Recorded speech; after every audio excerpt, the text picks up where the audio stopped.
متابعي السندباد اليوم مع اختراع جديد وجميل من اختراعات بلبن اللي بقت تشدنا كل يوم والتاني نروح المكان الجميل ده عشان نكتشف الجديد فيه.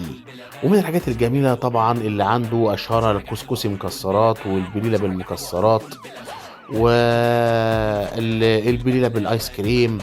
وهنا في كشري الحلو الجميل اختراع رائع، وهنا في رز بلبن ديناميت كله مكسرات، وأشطوطة بالفراولة والموز حكاية. ده غير أم علي بقى بأنواعها وخلافه. أما اختراع اليوم هو فراوليتا، هو اللي قدامكم ده فراولة بالكنافة بالبيستاشيو بالنوتيلا، طعمها حكاية. قلت لازم أجربها وأدوقها وأقول لكم على طعمها. هنا هو خدت الطلب ودخلت العربية وبدوق فيه، الحقيقة كان رائع جدا. كمان جبت لكم أسعار المنيو بتاعه عشان اللي عاوز يتصل ويسأل وياخد منه.